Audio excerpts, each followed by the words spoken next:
All right, guys. Well, here we are. It is Friday night now. And, I don't know. It's been kind of a shitty few days for me. Um, I'll address this one. So, I checked the comments. I've already done a monologue. I did a separate post about it. I hadn't checked the comments in like a few weeks. I've really been having like outside shit with my mom being sick, and I know how I am. Like, I'm one of those people that wants everybody to like me, which is impossible. And I definitely have a polarizing personality. I mean, it's somewhat bomb, but for the people that don't think it's bomb, they hate me. Like, I'm one of those people that throughout my life, I've either had people love me or hate me. There's nobody that's like, yeah, he's okay. No, there's either people like, yeah, I'm a straight guy. I want to suck his cock, though. And then there's other people that are like, yeah, if he died, I hope that he suffers while he's dying. Fucking piece of shit, bitch, narcissist. There's people like that. So I have this like complex in my mind though, where like I don't like criticism. I don't like when people are mad at me. I don't like when people don't like me, whatever. And I realize like with what the nature of what I do, I got to get like thicker skin. I've always said this from the beginning. That's much easier said than done. Anyone that says that isn't getting attacked by like thousands of fucking people all the time. And on YouTube, what's up, dog? I'm Vicious from Santa Barbara. Fool, what's up? One of the like biggest takeaways is that people were saying that I relapsed. I definitely can appreciate why people would say that. I swear to God that I haven't. You should be able to tell by my appearance that I haven't relapsed. I've been manic. I've been going to sleep at weird times, and I get that. Like, there's been times where I'm like falling asleep, forcing myself to do videos 5, 6, 7 in the morning. I'm physically exhausted at that point, and like I can, with my history, I don't blame people for thinking that, but I can tell you, honest to God, that's not what's up with me. I've just been depressed, and I fall in cycles where, not even depressed. Doing what I can to distract myself from depression or from a relapse. What I used to do is I used to smoke weed at night, and then I would take Ambien, and then I wouldn't get like night terrors, and I also wouldn't get insomnia. It's like I got some pretty complicated issues, just like anybody. Those are the things that I struggle with: insomnia, racing thoughts, ADD.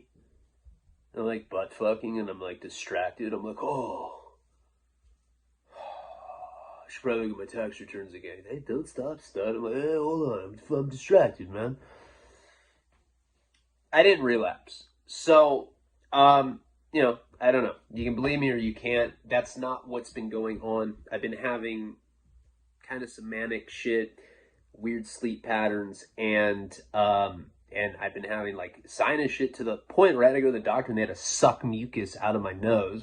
Just it's hot. That's hot. How hot? Like 8, an 8. You're an 8. And then there's somebody saying that I was saying that guy, I don't even remember what his name is, but some prison channel guy. They were saying I was making fun of his sexual abuse. Never. I think I've made a point. That's a line that I don't. Dude's talking shit about me. I still wouldn't make fun of that.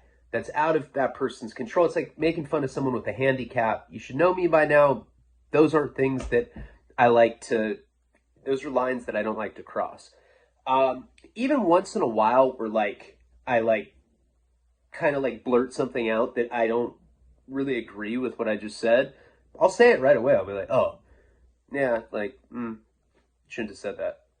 It happens occasionally, but like, just know, whatever. That guy's talking shit. Look at the guy, look at his life, whatever, I'm really proud of the things that I've done, and I'm happy where I am. I guess it's just reactionary that I'm going to talk shit about him, but I never, ever made fun of the guy for being sexually abused. That's ugly, awful. I didn't do it. The only thing that's even questionable like that is with Chenny. But, like, if you knew the guy, you'd know that, like, that was, like, his kind of humor with me anyway. Like, he was, like, halfway joking, and I'm literally just relaying, like, how, like, that's really happened. He'd really say shit like that. Yeah, dog, my uncle sucked my dick, so what, fool? Say it all the time. Could never tell if he was joking. Maybe I was tone deaf to it, but I just want you to know, let me emphasize, I do not like jokes about people getting molested, abused in any way. I really don't. And regardless if that guy said anything about me, I feel bad. I have empathy for him that happened to him. It's an awful thing, and that's brave of him to open up about that. If he wants to run his mouth, I'll still fight the fucking guy. Even though I think that's immature. But like, it's like, I'm sick of people running their mouth for no reason. And that was like me just being impulsive, just like talking shit because I was upset. You know, you don't get out of prison and like that ego stuff is just something that's like, you're like, okay, well, I had this like ego infection for, 5 years, but I'm good now. Oh, no, you can call me a bitch and a punk. What up, fool? Yeah, all right. And it doesn't happen like that. Years and years and years of being conditioned to act a certain way, and you're going to act that way. So, I apologize for that. Joe has been sending gifts out. I know like Monte hit me up. He said he got something. I've been getting stuff from other people, sponsors specifically because they have text messages. I said that Joe is going to get on here. I have a call with him tomorrow. I don't know what list he's going off of, but people have already told me they've started getting stuff. We've been compiling that for a long time. I gave him a shitload of money via PayPal, so we have we have enough to send it out because he gets discounted rates because he works for a mailing room. But just know that he's already started sending stuff out, and we'll address that. I'm going to call him tomorrow. I'll figure out what's up. I'm going to give him the login for my Patreon, and I'll just be like, here, go to this specific post like I've been saying. It's probably the easiest way to do it. What else? I found out yesterday that I didn't get the deal that I was waiting on. That sucked. It was my 2-year anniversary of getting out of prison. I've accomplished a lot in that time. Thing I'm most proud of, obviously, is being a father. I have another one on the way. Those are the things that I'm really stoked on. Everything else, whatever, I've sold some screenplays, and I've sold 2 scripts since I've been out. I got my doc back going. I've been told by Avery and by the new director that they're on it. It's for real, like at the end now. And they will not let me see it. They're not showing me cuts. They just want me out of the way. And then the Paul Project, Alex, the woman that I got recommended who started the first Needle Exchange program in Orange County, she's been working tirelessly on those bylaws, all the stuff. I'm about to pay for the federal side of that. And yeah, all these things just take a lot longer than I think I first thought. But this is all stuff that I've been working on behind the scenes, and hopefully it's all going to come into fruition soon. But the deal, I was waiting on, that sucked. So now that I didn't get it, I can talk about it more. I don't want to say the name of the producer yet, because I don't know if he wants his name out there, but it got picked up by a really big producer. This is the Mike Virgin movie.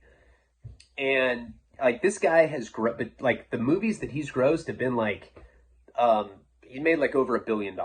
You definitely would know the name of the movies he's done. They're nothing like the shit that I do. It's like way like higher class of film than things that I like or that I've been involved with or whatever. I haven't been involved with anything. You know what I mean? He's like a real deal producer. He brought it to Netflix, and the way that it works, it goes through a reader. That's like the gatekeeper. It's like some intern. Like, hey dog, if I read this, you swear to God you'll take me somewhere after the office, fool? Because I'm feeling fucking frisky, dog. I'm going to be completely honest with you, kind of. I just felt like talking like that. That reader's like an intern, makes like $20 an hour. They're the gatekeeper. If you get past them, then it goes to a team of executives at Netflix. They had it for 3 weeks, 2.5 weeks. They're just about to greenlight it for distribution. We already have the fucking money. We already have the producer. It's a $10 million movie. We just need somebody to say that they'll take it once we deliver it, which is called a reverse pickup deal that you find with the distributor. I was going to do it with Lionsgate before. And we tried with Netflix, because Netflix just gets shit going. 6 months, and it's like, it's on and cracking. They wrote back to the producer, and they said, hey, we like this. It's original, it's smart, it's well written, but it's way too dark for us. If I had to guess, my personal opinion with Netflix, remember they put out that movie Cuties, where like, and it like, that movie grossed me out, just seeing the trailers. Perhaps it was just like promoted or whatever, but it looked fucked up. You got like 11-year-old girls like twerking and shit. It was like disgusting. There's a huge controversy around that, and Netflix got accused of like pandering to chomos. The Mike Virgin script, it's called Florida, it has that story in it, and Mike Virgin was a chomo. If I had to guess, that aspect of it is something they don't want to touch, because they don't want to put out anything that has anything to do with that, even though that story is against that shit. I think they just don't want to be involved with the controversy. So there's that. And, I know it's been a tough month for me. I've had ups and downs. Guess it's the nature of what I do. It's like, it's interesting, because years from now I can look back at all this shit, all the monologue, all the different stuff, and you can see different like periods and like how I'm doing. And I have not been doing well mental health wise, but I can assure you that I'm not on drugs. Look at my eyes. Like, I mean, if you know anything about heroin or about cocaine, you should be able to tell that I'm not on anything. And I don't have acne on my forehead. I can't really be mad that people accuse me of that, though, because historically I have used, and then I'll admit it later, but I promise I'm clean right now. I put that on everything. I put that on this film deal that I'm waiting to get. I don't want to put anything on my family, but anything that's important to me. It's always bad to do that, I think. Anyway, storylines, there were some complaints. I'm definitely going to do on the video, I'm going to say when this video starts, because I know that there's people that are adverse to the monologue stuff. This weekend, I'm getting ready because I'm about to go pitch to 20th Century Fox for something next week. I got HBO coming up next week, so I got to get ready for these pitch meetings, but I plan on doing my little thing where I go on my laptop and just release a bunch of random shit. I do that once a month. Plan on doing that this weekend. I'm planning on getting, more videos done than I've done. I'm sick of saying that I'm going to do stuff and then not be able to do it. Even if I have the best intentions, it pisses people off. We're going to get into another storyline at some point soon. Maybe I'll just start one right now.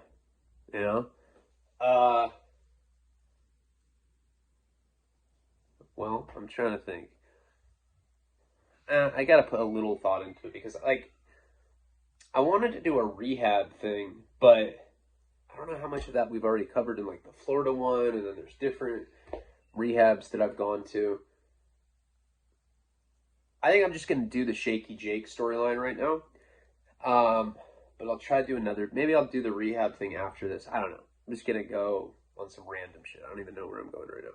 We're going to go into the Shaky Jake thing. So, thank you for those of you that do understand that I am human and that I do go through things. Thank you for those of you that do believe me, that I'm not some junkie. Well, I mean, I am a junkie, but I'm not in active addiction right now. I'm just grateful for people that support me and want me to do well. And that's that. All right, let's get into the story. It starts at 14 minutes, 14:10. So, I don't remember where we had left off last time specifically, but I do know that wherever we are in the storyline, I've been living with Chenny for a while. My attorney, I know people have been saying that in the comments, you're talking about your attorney telling you not to snitch every fucking video. Okay. We don't have to get into that. I was going to go all into this whole thing with that, but whatever. It seems like people don't like that. I was dope. This particular story takes place about 4 months into me being in MDCLA. So, you know, I had been kicking methadone this entire time. I started working out with Jenny. Remember, like, a couple videos ago, I was talking about how Sharky and them were like, hey, dog, you know, you're running a resident home, you know, you gotta work out, fool. Hey, if you don't do burpees, we're gonna fucking butt fuck you, fool, in the mouth closet. Sharky will butt fuck you. He doesn't care. Butt fuck anybody, fool. No, Sharky's the one talking. So I had to start going out and working out with them. And I swear to God, if anybody's ever kicked methadone, just really take a second to think about that and try to appreciate the fact that I even attempted to work out while I was coming off methadone. All right. Serena's just like going through it bad right now. Like, super hormonal from. Shut the fuck up, dog. God, they're bad. So I started working out with these guys, and they would make you do 113 Navy SEAL burpees, you know, which is you do a push-up, leg lift, another leg lift, push-up, another leg lift, push-up, another leg lift. It's like 5 push-ups, like, I don't know how many leg lifts. When I first started, like the first day that I tried, I think I talked about it in a video, I just like collapsed on the pavement. I couldn't do it. This continued for, you know, I tried. Well, I didn't have any choice in it. Like, it's not because I was like some young tiger. I was like, I got heart. I'm going to accomplish shit today. Yeah, I'm going to do I don't care how sick I'm. Fuck you. I got heart, dog. It wasn't like that. I was scared that Chenny was going to like slap me, like stick his big finger in my mouth. Go and suck on it, dog. Come on. Don't be a bitch, fool. Suck on it. Yeah, like that, fool. Oh, just like that, dog. Oh. I was scared of shit like that. So I went out and I started attempting to work out. And little by little, I was still dope sick. Like, you know, don't get that twisted. I was kicking this entire time. This is 4 months into the prison term. I haven't been sentenced yet.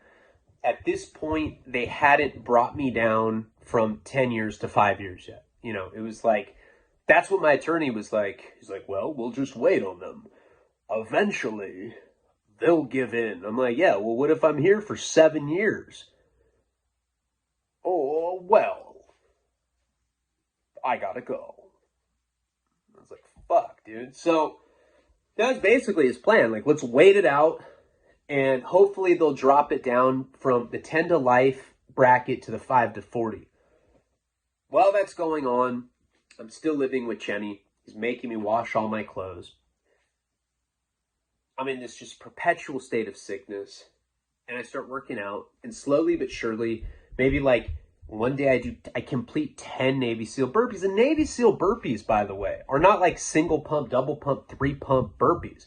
Those leg lifts that you do are really, really, really draining. You know, it takes up a lot of energy. When you're already sick, it would make me nauseous. So I'd like do like, you know, 4 or 5 reps. And I puke. I puked out there a lot. They even bring a trash can out there with me so that I had somewhere to puke. But slowly but surely, I started doing more and more. And it was fucked up. Like, I was like on a true Mexican medicinal plan. You know, medicinal. I was on a true Mexican medical plan. Their whole thing was, hey, dog, you need to sweat that shit out, fool. Hey, I swear to God, if you sweat out methadone, fool, you can outthink it with your sweat, fool. Your sweat's smarter than your fucking body, dog. It's smarter than acid. You know, they always say stupid shit like that. So not only was I working out, but they're giving me like this really spicy food on top of it. So I would have diarrhea, and it would feel like Tabasco was spewing out of my asshole. It would just always be burning. It sucked. It was torturous. Eventually, I got better at working out, and I could start doing burpees. Eventually, I could do 113 burpees, which is like the South Side, or, you know, different gangs or whatever have different amounts of burpees that you do. Southsiders do 113 because 13 is the 13th letter of the alphabet, or M is the 13th letter of the alphabet, M for Mexican Mafia.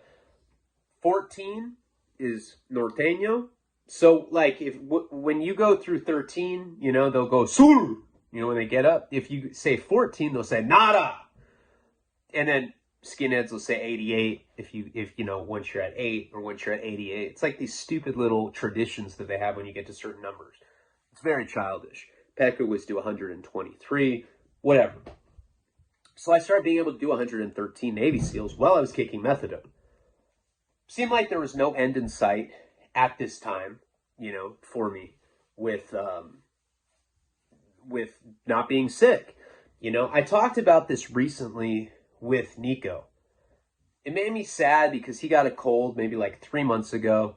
And I was thinking, I was like, God, that's sad. Kids don't understand that it's temporary. One day you just feel like shit and you have a cold. To a child, I wonder if they're like, oh my God, is it going to be like this forever now? This sucks. My life was amazing until today. Fuck, you know? And I felt like that with the methadone. I was dope sick for so long that I just thought that I was always going to be like that. So it's like your body starts getting more tolerant of that. I could do burpees. I could work out. I started getting sleep finally. I'd say I started getting kind of normal sleep about 3 to 4 months into it. So right around this time. And these two white guys come in, you know, there's that guy that I told you about. I don't even know the chronology of exactly when they came in, but there was that guy, Tommy. I think I had gone into him in the last video. He had a portrait of Hitler on his neck, and he had done that thing where he was following people home from the casino after they'd won a bunch of money. He killed them. They got him for an armed robbery, and like now he was in there, right? I also did time with this guy on 9 South later when I was with Boots. He came and like ended up selling up with him. But I actually met him first on this floor, and he came in with this guy named Mike Bear. So these were the first white people that didn't look like they came out of like the Old Testament, you know? All the other white dudes look like old Moses motherfuckers.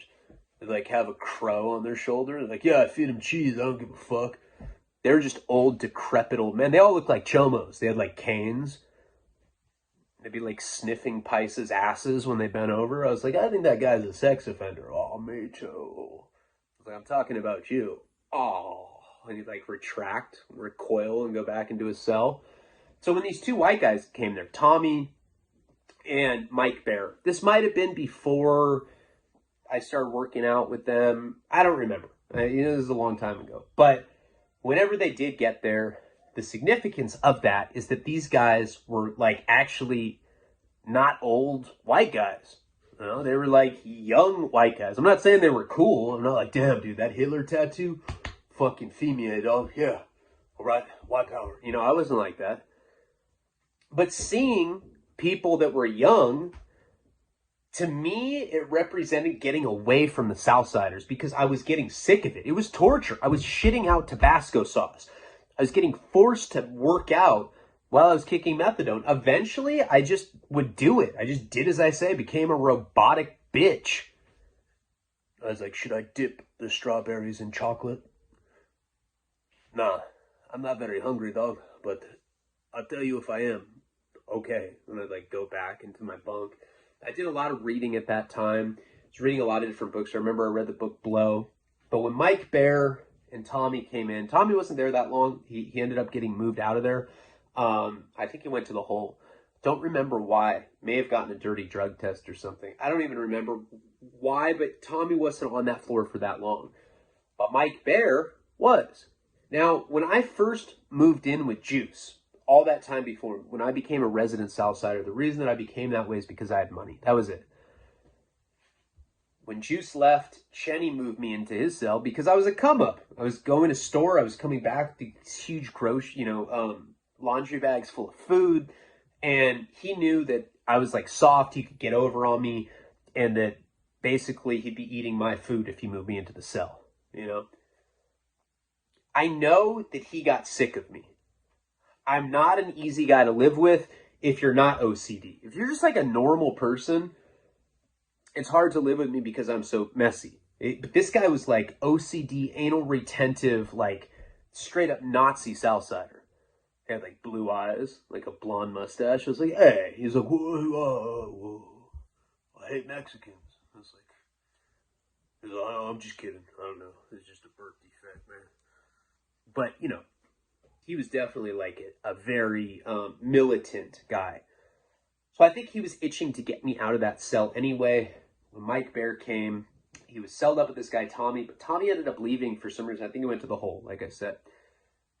And it just became time for me to, like, leave Jenny's hellhole. I felt like I've been kidnapped by, like, Mormon dudes in Utah as a sex slave. As Jenny's sex slave. No, I was sick of living with that guy. So now there's this open cell with Mike. And I remember going up to Sharky. You know, I was scared of Sharky.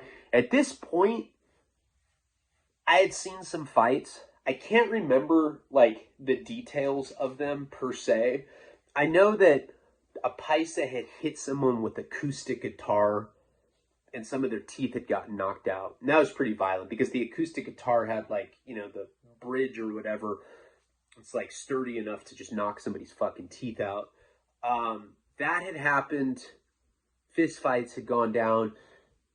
But Sharky beat people up a lot, you know? And the reason that I didn't really see it is because they did it so low-key. Like, they'd go into a cell, some Southsiders would jump like another Southsider, and then Sharky would, like, walk out like the Emperor.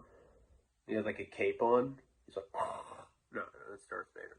And then he would just beat them up, too, you know? So I'd see the aftermath of it. I'd see these guys, and they would just be all lumped up, and they would look like aliens. And Jenny would be like, Sharky did that, fool. Pay your fucking bills, dog, or that's going to happen to you. So there was, like, this fear instilled over this guy. I was scared of him. He made me nervous. He was one of those guys that was really tough, and he would joke with you, and, like, he thought it was funny, and, like, his, like, goons would, like, laugh with him. Like, no matter what he said, he'd be like, yeah, dog, his fucking face looks like a butt, dog. And they'd be like, oh, dude, like a butt face? Yeah, dog, like that. They'd all be laughing. But it was like a fake laugh. I'm like, God, like, you can't tell that these dudes are not really laughing at your butt face jokes? But I would laugh, too. I'd, like, start singing. Like, fucking spin around. He's like, all right, dog, that's going a little too far, fool. He's one of those guys that everybody would laugh at his jokes, but he would also make you really uncomfortable. You know, like, we'd be, like, sitting in a cell. Let me give you an example. We'd be sitting in a cell. I remember this one specifically. We're sitting in a cell, and he was looking at this tattoo.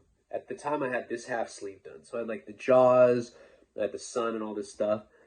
And he's like, damn, dog. He's like, hey, your fucking tattoo, it looks like the cover of a Sublime album, fool. It looks like surfers on acid. Everybody started laughing. He's like, yeah, it's funny, huh? And I was like, yeah, dude, this is fucking hilarious, man. Did you come up with this material yourself? He's like, yeah, dog, me. Oh, okay, cool. He's like, yeah, it's pretty funny. Hey, what if I just knocked you the fuck out right now, fool, and I started playing with your fucking head like it was a soccer ball? What would you do then? Huh? I could just fucking assault you sexually right now. You wouldn't do nothing, huh? You wouldn't do nothing. He'd, like, get all close to me. It would make me, and that's not a joke. Like, everything I just said is, I remember this clearly. Like, we had this weird ass exchange where he was commenting on my tattoo. Then he was, like, saying, what would I do if he just knocked me out? My head came off. He started playing with my head like a fucking soccer ball. Gotta clarify. It could have been a soccer goalpost or something. And then he could sexually assault me. And he would say shit like that. And he'd get all close to my face, and I'd be, and, like, you wouldn't know what to do. Like, with somebody like that, you know what they're capable of. You know they're violent. Jenny told me once, this is very interesting, too. I remember one night we were talking, in that particular situation, just to end that, I was like, I'd fight you back, man. He's like, that's a fucking good answer, dog. All right. And, like, start rubbing my shoulder. It just made me really uncomfortable because I felt like at any moment he could just take off on me. Jenny told me that one of the reasons that Sharky beat people up behind cell doors was not so that to elude the guards. It wasn't to not get in trouble. He said that Sharky liked to fuck people up without people seeing because he just wanted people to hear about him doing it, because it made it scarier. Like, if you see it, you can measure how dangerous somebody is, right? But if you just hear about it and if you just see the aftermath and you see somebody all lumped up and they're like, yeah, Sharky did that, then it makes you scared of this particular person.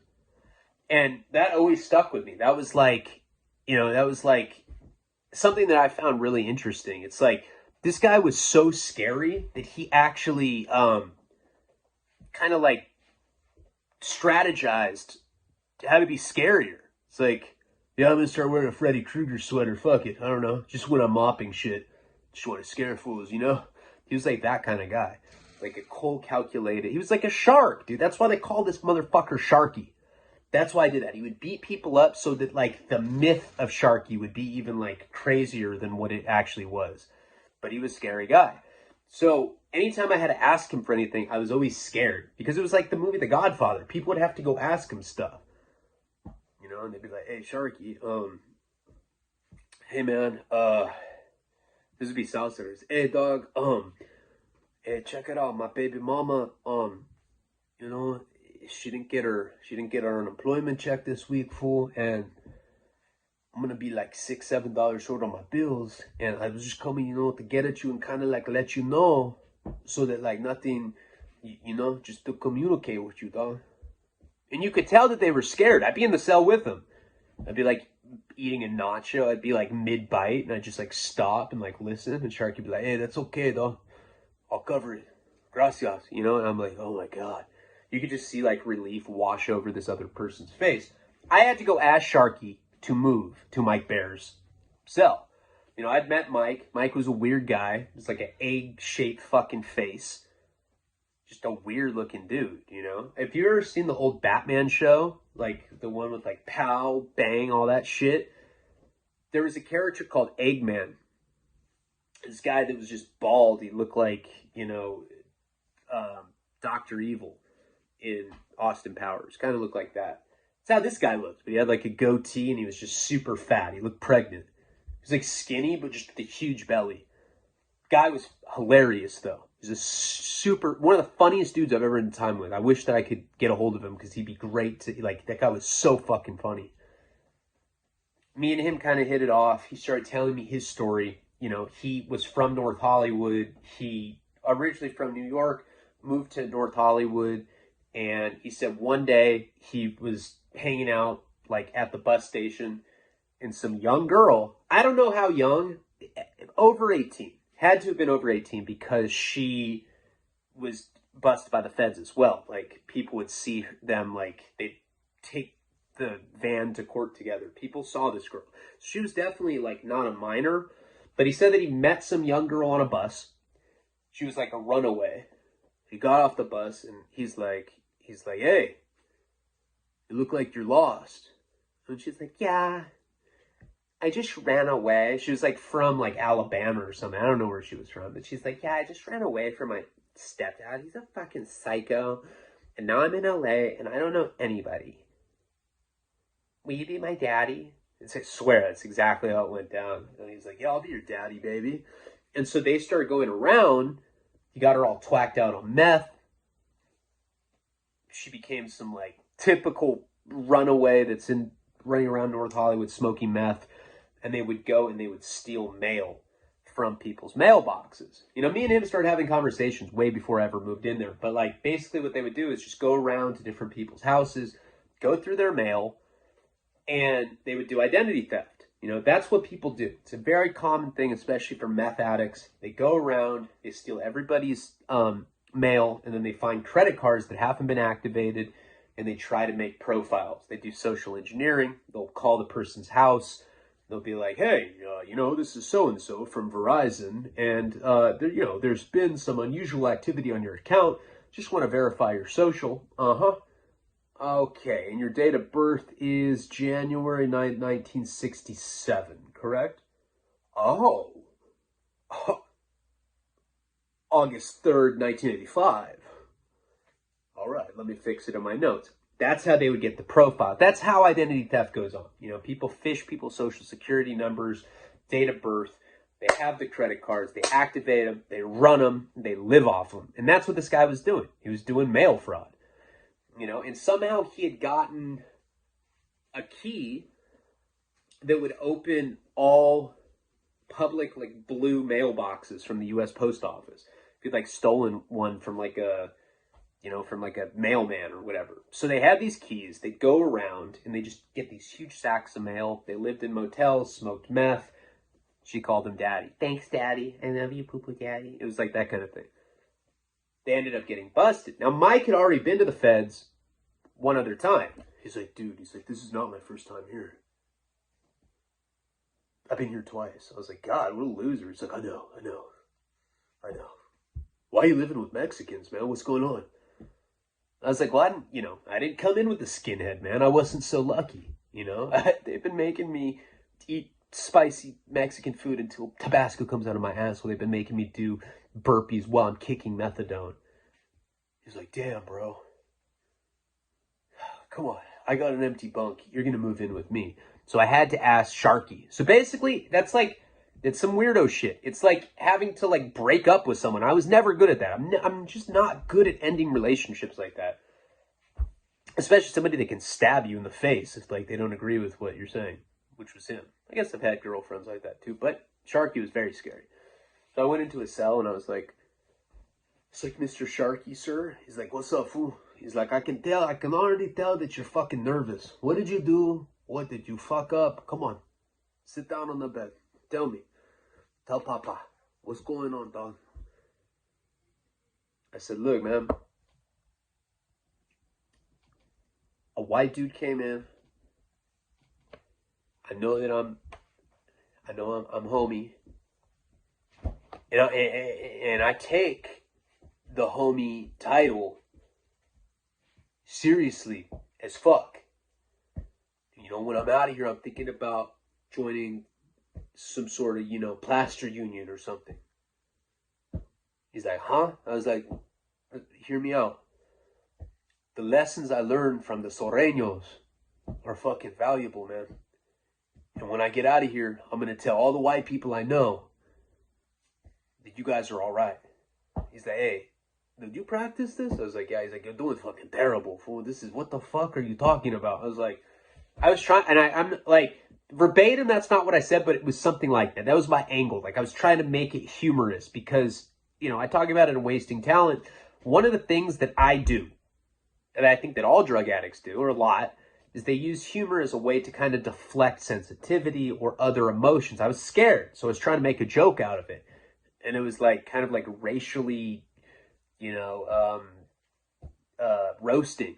And that was not the way to go. He's like, hey, dog, I don't need the cute shit, fool. What are you saying? You want to move in with the white dude? You don't want to live with Jenny no more? He's like, he fucking loved that. You're a dirtbag, dog. He fucking hates living with you, fool. He cries to me every fucking day. I'm sick of it.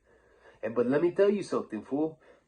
If you fuck up now, Mike Bear, the fucking egg-shaped fucking dude that you're going to go live, that's who's going to back you up. We don't got you like that no more, all right? I was like, dude, I was joking about the plaster union thing. He's like, oh, all right. So I moved out of there, right? He let me move out. It was weird because then I had to tell Channy, right? I was like, hey, man,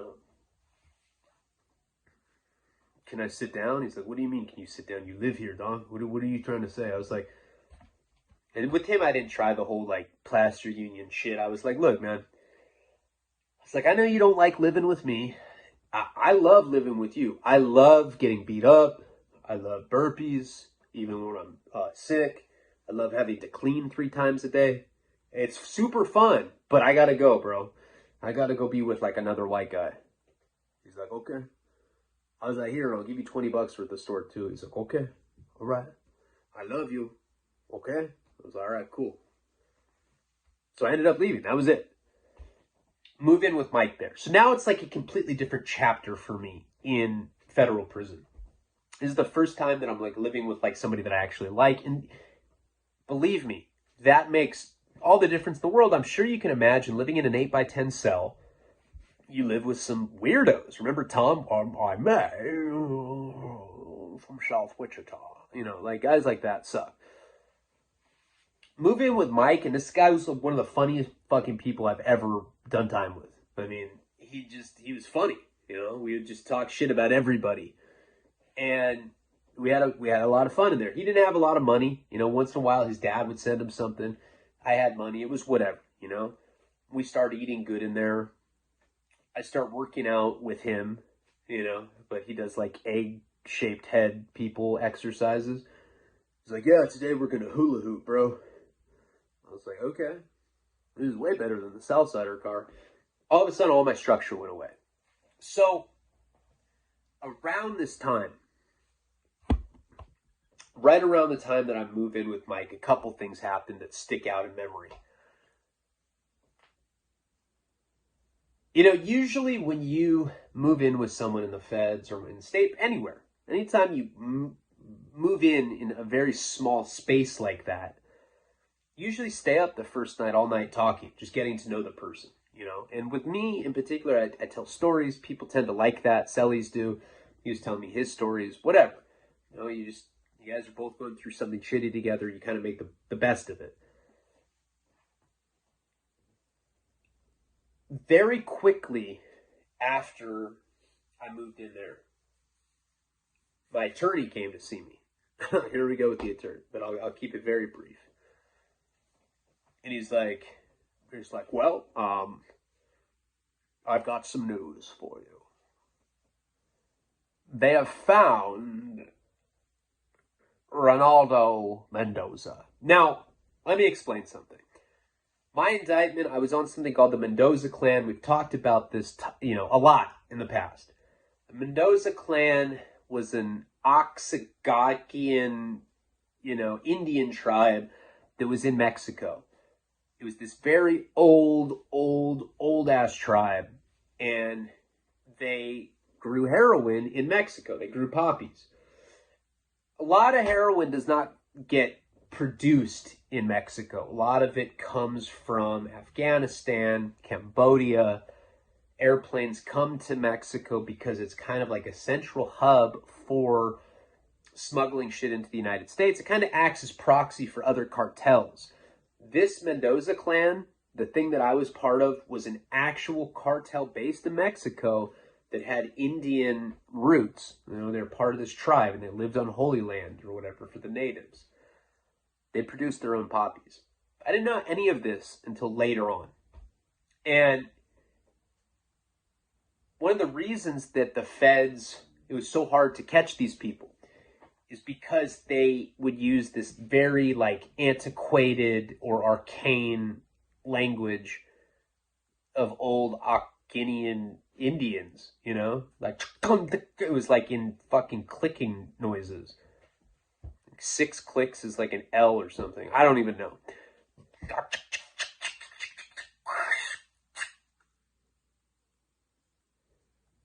You want to suck Tom's dick? Oh, you don't drink Diet Coke. Okay, yeah, sorry. I mean, I don't know. They had this weird-ass language. That's why they didn't get caught for a long time, because the feds were on to these people, early on.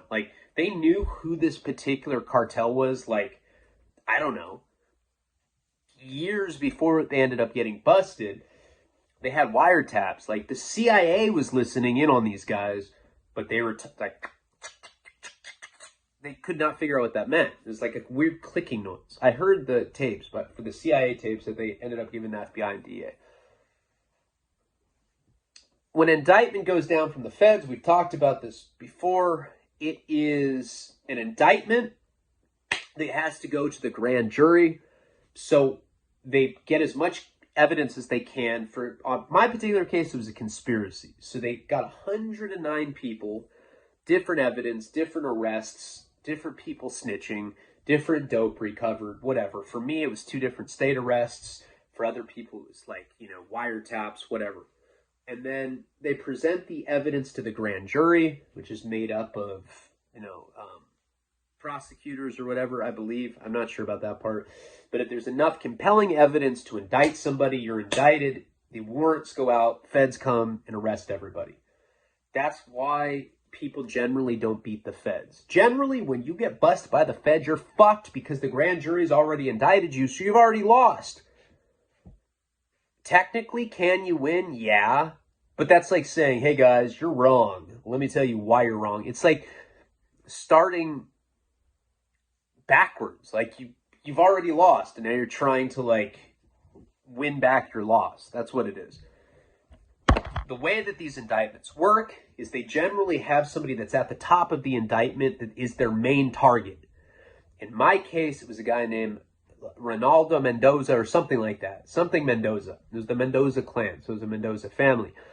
The person that Diana knew that was connected to me was this chick named Amelia Mendoza, which is one of the sisters that they literally transplanted in America to make connections and to start serving to the Southsider gang members there and to different neighborhoods or whatever. That's how I got wrapped up in this, because that's who was dealing with Diana. The one person that they did not have yet was Ronaldo, or whoever the fuck the guy, I forget his name, I think that's what it was. They didn't have him yet. Therefore, each time that they get a conviction, it strengthens their case at the top. That number one target, they're trying to get that guy a life sentence because he runs the organization. They hadn't caught him yet. So they would not move on 10 years with me. They're like 10 years, 10 years, 10 years. Why? I think that this could be wrong. This is just speculation, and this is just what inmates had told me. But when you're in prison, you find a lot of guys actually know what they're talking about with shit like this. But what I was told was that an investigation on that level, the LA Times article, which I have put on Patreon, I think it's available for all tiers. There's an LA Times article that talks about this case. It was the biggest heroin bust in LA County history. 109 people on the original, I don't know, between the original indictment and the superseding, it was 109 people. That had to have cost the feds millions of dollars. Millions of dollars. If I had to guess, the victory, what they consider a successful case, isn't just the amount of people that they convict. I think it is a collective amount of how many years were dished out to people that had been convicted. 109 people, that translates to 1,000 years in prison. This guy got 10, this guy got life, this guy, and life they would count as like 100 years, I think, if you're like calculating it like that. They didn't have the main target, so a lot of the people on the case, I was one of the only sorry sons of bitches on the Mendoza clan case that actually got caught with dope. I was like, that's not mine. That's Todd's. And they're like, who's Todd? I'm like, I gotta go. And then they like arrested me. I was one of the only people that got caught with dope. So they were not budging on 10 years. But what ended up happening is they got bounty hunters that went to Mexico, grabbed this guy, the head of the Mendoza clan, came and arrested him. And as soon as that happened while I was in jail, right? I've been locked up like 4 or 5 months. As soon as that happened, a bunch of different people on the case, because they had it from involvement. If you were a certain involvement, you get 5 to 40 years. If you're this involvement, you get 10 to life. If you're this, you get that. I was in one of the most serious brackets of the case because I got caught with dope 2 different times. And I was not cooperating. And when you're not cooperating, they fucking hate you. Because so many people do cooperate. Diana was singing like a canary, So, as soon as this guy gets busted, all of a sudden, they don't want to give everybody 10 years anymore. Now, they want convictions. So does that make sense? The dynamic of the case changes once they get the target person. The person they were trying to get the whole time got busted. So now they don't care about giving me 10 years. It doesn't matter. They want the conviction now out of me. So they come to my attorneys like, well, I've got good news. They found Ronaldo in the swamps of Mexico. Fucking dumb tonto fuck he is. I was like, what did Ronaldo Mendoza do to you? He's like, you don't want to know. He fucked my wife. No, I don't know. I'm just making that part up. No, he was happy because this newest development in the case, because they just wanted a conviction, he's like, look, if you sign the plea agreement today, we can get you down to 5 to 40. And I can get you to 5 if you do well with the probation report. I was like, wait a second, 5 to 40? I was like, well, what if they don't give me 5? What if they give me 40, Bob? He's like, hold on. He like put his glasses on. He's like, oh, that is a great point. Well, that's where faith comes. You're just going to have faith in the system. Faith in the system? Like, dude, there's black guys in my unit that have been in for like 45 years because they got caught with like a stolen FM AM radio. They're black. I was like, I don't know, man. I don't really trust the system, man. You know? He's like, look. He's like, let me tell you something. The way that the feds work is that they're giving you this offer. And I'd heard this. They give you an offer, and if you don't take it, they come back the next week and they fuck. Okay, you don't want to take 5? Here's 10 then, bitch. Oh, you don't want to take that? Take 15. Oh, you don't want that? Take 20. That's what they did to Romney race. Same shit. They did that to a lot of my friends. So I was like, so basically I have to sign. He's like, well, you have to sign unless you want 10 years. Ha ha ha. I was like, fuck. So I didn't really get to like put too much thought into it. The way it was explained to me is, okay, you sign an open plea, 5 to 40. I can get 5 is the best I can do, 40 is the worst I can do. But if it's anywhere in between, if I get 30 years, 40 years, whatever, I can't appeal it. That's it. It was rolling the dice. You know, this is before probation had given us a recommendation. This is before any of that shit. I signed it. Signed the deal. 5 to 40. That's a really interesting feeling too. Signing a piece of paper you know is going to translate to 5 years in prison. Really, at that time, I didn't think it was going to be 5 years because I was eligible for the drug program. They take a year off. You know, you get about 6 months off for good behavior. You're looking at like 3.5 years is what I was going to serve. I'd already been in like 4 or 5 months.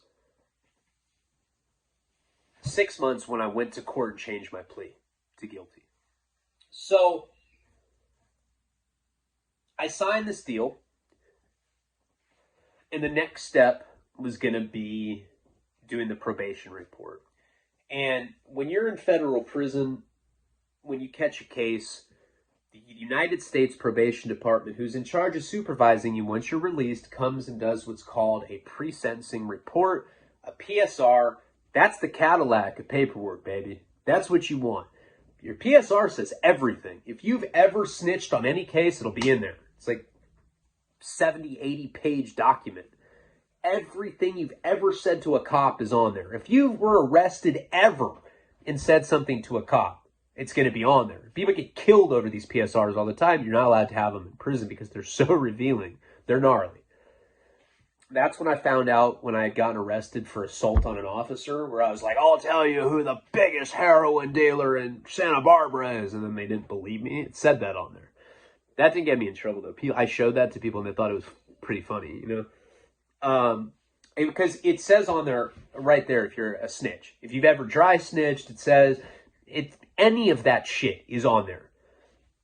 So the way that it works is they assign the probation officer, they come to visit you, and they do like a 4 to 5 hour interview about you. So I was living with Mike, and I'm about to get to that in a second. But right after I signed that 5 to 40, you know, you want to get that pre-sentencing report interview in right away. You know, because you want to find out what they're recommending, because that's how your sentence works. You get the U.S. attorney, which is the prosecutor, your attorney, which is Bob. Well, I think he should do nothing. Hey, he's not a snitch. It's against my fucking religion. That's for you in the back. Probation, U.S. attorney, my attorney. All of the recommendations, they go to the judge. If all 3 of those are in line, that's typically what you get. So the best case scenario for me was that everybody would say that I should get 5 years. So I end up going to this pre-sentencing report. And it's this Asian girl. I haven't seen a woman in like 5 months.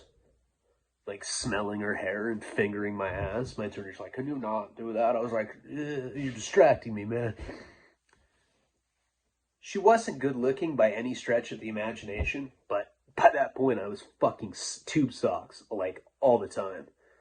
And that was like getting laid. That's like if I met a sock at a bar. I was like, hey, I got a shoe. Why don't you come over? Oh, all right. Yeah, I love shoes.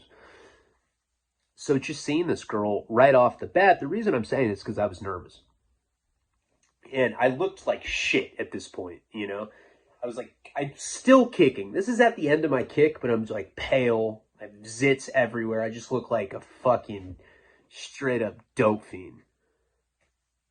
She's flirtatious. I think. I don't know. I'd probably just been in jail for a long time. She's like sucking on a banana. She's like, I'm just starving. I was like, oh, that's normal. Can you keep doing that? She's like, yeah. Do you like it? Watch, I'm going to spit some of it out. So she starts interviewing me. Now, I'm not trying to sound conceited, but I'd say I'm a pretty good storyteller, right? And that's the point of the pre-sentencing report. You tell your life story. So she's like, okay, let's get to the beginning. So she had like little cleavage, and I was like staring, and I was like, I look like Norman Bates, you know? I was like, yeah, where do you want to start? You want to talk about the first time I masturbated? She's like, sure. I swear, I talked about that. This is all in the report. And so I start telling my entire life story.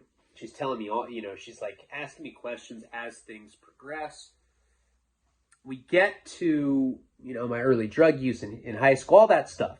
Anyway, make a long story short, not to bore you with all this shit, but we get to the part where I get sent to that place in Idaho, the wilderness program, and I saw a kid slit his wrist in front of me. She's like scribbling away, and she's like, wait. And she just stopped. She's like, wait a second. Can you go into that? Did it traumatize you? What did it do? Tell me everything. The what, where, why, what's, ifs, all of it. And I was like, okay. So she, like, for some reason, she looked at that particular incident as a traumatic event that, you know, informed and shaped the rest of my life. We spent an hour of the interview talking about that specifically. Remember, I'm only 23 at that time. I'm not that old yet. You know, I hadn't been through nearly the amount of shit that I've been through at this point. I've been through my virgin. I decided not to bring that whole thing up. You know, I kind of like danced around some of that, but she was very, very, very curious about. She was very curious about the kid slitting his wrist. Like, it seemed to be something that she just, you know, it just like really fascinated her. You could tell. I don't know if she really thought that that was why I was caught with a half pound of heroin twice for some Mendoza clan or Gakian Indian tribe based out of Mexico. Or if she was just bored at work and like wanted to get as many details out of the story as possible. But she spent a long time asking about that. So we finish, and like she's like, wow. I gotta say, I do a lot of pre-sentencing reports, and yours is fascinating. I was like, really? What are you going to recommend? And she's like, well, we're not supposed to tell people, but I'm going to recommend 5 years. Good luck to you, hun. She called me hun. I like went back, and I was like, she wants to fuck me. I was like telling everybody at the unit. People were like, okay, weirdo, calm down. So that happened, right? That's how that, so now it's pretty much getting probation to agree to recommend 5 years is one of the harder parts. They're definitely hard because it's their job to keep you in prison longer because they're so overflowed and overcapacitated with people that get out for post-release. I mean, they're just like, so because of that, they're very harsh. They want people to stay in prison longer. I know that sounds really evil, but it's true. So I kind of knew in my mind that I was going to get 5 years now, and that made me feel a lot better. It was like, okay, you know, there, like once you know how much time you're going to get, it's like, it feels like there's some end in sight. Okay, so now sorry for all that boring ass backstory shit. Now let's get into the present moment with Mike. So after all that, I kind of know I'm going to do 5 years. I'm starting not to be dope sick now. finally the nightmare is just going away. You know, I still have body aches. I still have crawling skin, indecisive body temperature, that kind of stuff.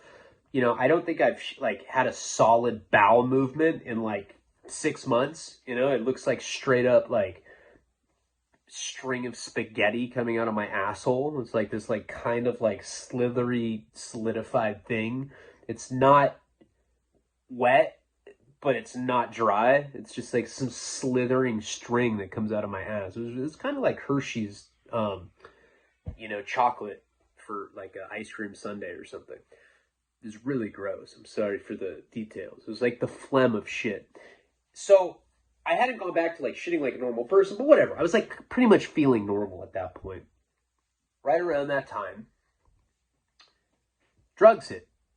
You know, it wasn't heroin yet. Remember, I told you heroin came in on 4th of July.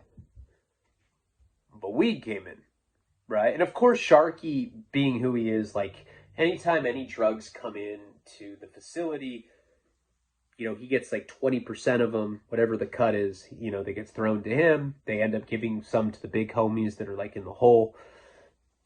Right away, Sharky comes up to me and he's like, hey dog, come here. You want to buy some Yeska, fool? And I was like, Yeska? I don't know what that is. He's like, hey, dog, weed, fool. Do you want to buy some mota, some fucking marijuana? Do you want to buy weed? Yeska. I was like, oh, weed. Yeah, that sounds good. You know, I hadn't smoked weed in a long time. I do not like weed. It doesn't matter, though. You know, when you're in prison, you just want to get out of your head. It doesn't even matter if it's going to be worse than it was before. You just want to get the fuck out of this place. So I was like, yeah, how much do I need to spend? And he's like, well, I'm doing sticks for 15. I'm doing cops for 100. Horrible prices. I didn't know any better. I was like, is a stick enough for 2 people? He's like, nah, fool, come here. So he takes me into a cell and he shows me the first stick of weed I'd ever seen in federal prison. A stick of weed is, you know, if you have a cigarette, right? If you have a cigarette and you take out, if you just go like this and let some tobacco come out, just imagine like one little teeny piece like that. And then one more. It's like 2 little specks of weed for $15. It's the kind of shit that you brush off your pants. You know, it's like, it's absurd. It's like this. Like I have some tobacco on my, this is like what a stick looks like. Look. This is like exactly what one looks like. You see this? It's like that much. Like, it's nothing. So I was like, all right, well, yeah, I'll buy, let me try a stick, you know? He's all right, fool, look. I'm not trying to fucking announce to the police that we have fucking weed here, dog, so you know how to do it, right? I was like, yeah, for sure. Come on, man. I'm a stoner, you know? Yeah, I know how to smoke. He's like, okay, there you go. So he sells it to me. Right? He sells me a stick. I surprise Mike with it.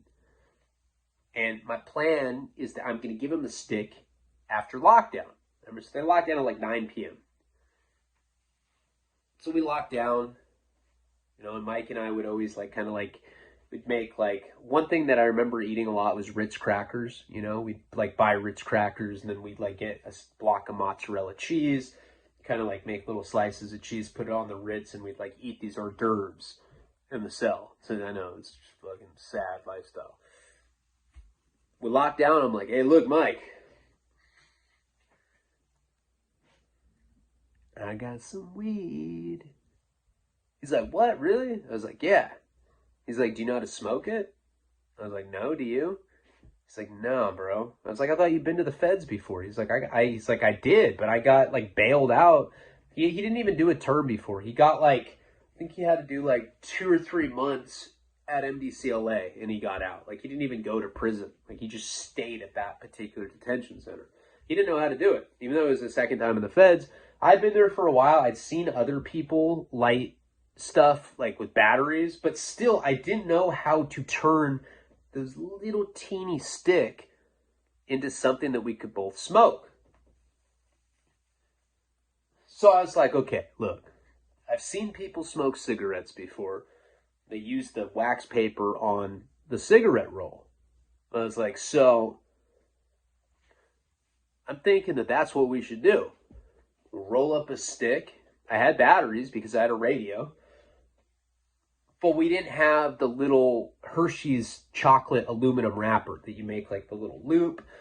And then you can like, you know, make the flower thing. Like I did the video on how to light a cigarette in there. So the first thing we did was like try to roll this joint. I've never been great at rolling. I mean, I've done a lot of time now, so I can do it now with like, you know, with like little to nothing. I can like pretty much roll something with anything. Back then I didn't really know how to do it. So it took a long time to try to figure out how to do that. Finally rolled this sorry ass joint. It was like this long. There was like just a little bit of weed like in the middle of it. It looked like a tampon or something. And so after we did that, we took the batteries out. We broke a razor blade in half because, like I said, we didn't have the Hershey's candy bar wrapper thing. That's what would make it really easy. I'd seen other people do it by breaking a razor blade in half, putting end of razor blade on each battery, and then it like starts like, you know, getting red hot, like where the corners of the broken razor blades meet. And then you could put the stick on and you could light it that way. But remember, Sharky had said not to blow it up. So I remember we like had these batteries, we put these razor blades on, and it took us a good 3 hours to get it going, you know, because one of the problems is when you put the broken pieces of razor blade on top of the batteries, they burn. So you have to like cut off little pieces of cardboard so that you, or like masking tape or whatever, so that you don't burn your fingers when you put the razor blades together to light it. Kept trying it, kept getting burned. We're both doing it. It was just like really sorry to see two guys try to do this.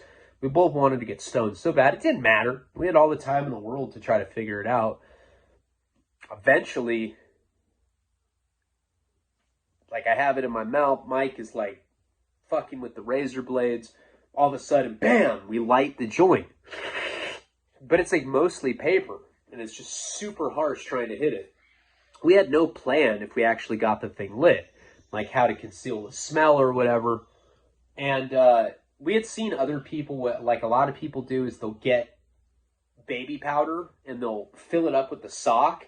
And then they'll like lasso the sock around and like a bunch of baby powder goes everywhere. And it like kind of masks the smell. It smells like baby powder and weed pretty much. So you can still smell it. What you're supposed to do is you're supposed to make like a steamroller out of, you know, a card piece, like out of like a toilet paper roll. You're supposed to use the metallic part of an eraser for a pencil, put that into the steamroller thing, and light it one hit at a time. That's how you're supposed to do it, and that's eventually how we did it. But this particular time, we, you know, we just rolled a joint, and we didn't have a plan. So once it got lit, I was like, oh, fuck, it's going to stink in here. So we both go on top of this toilet. We're both standing on the toilet, standing on our tiptoes, trying to blow it out of the vent. Finally, and I just keep hitting paper, and I'm like coughing, and it just fucking hurts. Finally, I get a little like a little tiny piece, right, of weed. I hit it, and I, like, the weed was so harsh, when it goes into my lungs, I just start coughing. It's like, and Mike's like, what are you doing? He's like, here, and like, because he knew that I just got weed. I hand it to him, he gets one too. He gets a little ass hit of weed. Now, if you haven't smoked weed in 4 or 5 months, like as long as we had, it just takes a little teeny bit to get you blazed. I remember we were so stoned and instantly it was weird. It was like this switch had been flipped, and all of a sudden there was like a bunch of anxiety, you know? Hey, shh. Hey, shh. Sorry, these fucking dogs, man. So anyway, it was weird. Like, reality shifted, and it wasn't necessarily a good thing. I've talked about this before. Your vantage point changes once you smoke weed in prison. All of a sudden, you start really getting inside your own head. And I remember looking at this egg-shaped head fucking freak that I was in there. He's like, "You feel it, man?" I was like, what the fuck, dude? Like, you just get weirded out, you know? Because it's human nature, and you really feel it when you're institutionalized. Like, you don't think about this as much when you're on the street, but it's human nature where, like, if things are weird to you, if you're uncomfortable, whatever, like, you kind of suppress it because it's just about, I mean, that's like a form of tolerance, right? You tolerate other people because you have no choice. You're around these people all day, every day. But when you smoke weed, you get taken out of the particular vantage point that you've been kind of like tricked your mind into tolerating stuff with, and you see people for who they really are, and like you kind of see the situation for what it is, and all of a sudden reality just fucking slapped me in the face, and I was like, oh my god, I am locked in an office building in downtown LA with some guy that looks like he could be an egg. It's like, what if he cracks? He's like, hey, you feel it, man? I was like, oh. Immediately, of course, I'm like, I want to beat off, you know, is what I'm thinking. And I'm just like, yeah, you know, yeah, a little bit. Not really, though. I'm tired, man. Ooh, I got a stomach ache. I got to go to sleep. Let's turn the light off. And you can manually control your lights in a cell. People don't realize that. When you're in prison, there's a light switch. You can turn cell lights on and off. It's never all the way dark because there's always going to be light illuminated from the outside window and from the door, but it gets about as dark as it's going to be. I was like, yeah, I got to, yeah, man. I don't know, I think it was that oatmeal I ate earlier, man. It's really going through. I got to go to sleep. Oh, yep, good night, man. He's like, what the fuck, dude? I was like, because I'm thinking in my mind, I'm like, I have to beat off, you know? It's like, I already knew that would be like the highlight of this, like masturbating while stoned, you know? Because I was like way too in my head thinking about him, thinking about Sharky, thinking about the fact that we just blew up the fucking cell. It stunk. It smelled like weed in there. I go into my bunk, put the covers over me, and start pretending to snore. I'm like just trying to like trick him into thinking I'm sleeping. He's like, hey man, are you fake snoring right now? I was like, huh? I'm sleeping. He's like, then how are you answering me? I was like, and he was like, fuck. So I knew that he didn't buy it. He's like, okay, dude, if like you just want me to put my music on, you want to do your own thing, like, that's cool. You could just tell me. You don't have to pretend you're going to snore, you weird ass dude. I was like, oh, all right. Yeah, let's just listen to music, man. I'm just sorry. I'm in my own head, you know? He's like, all right. So he puts on music. I can kind of hear it, you know? 'Cause I'm on the top bunk. I wait like maybe like 5-10 minutes and I just start beating off again. I mean, beating off, period. I hadn't started yet. Although I've told you that I would like do like the reverse grip technique so that like you couldn't see the motion as well. It's weird. If you have a tent up like this, right? If you have a tent up and you go like this, think about it.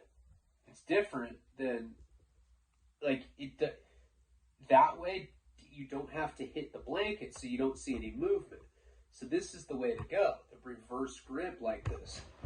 So I'm doing that. And he just kicks the bunk. He's like, dude, nah. I was like, huh? He's like, nah, we're not doing that, man. I was like, what, dude? I have an itch, bro. He's like, I can hear you breathing, dude. He's like, I know what you're doing, dude. It's fucking gross. Come on, dog. Respect, man.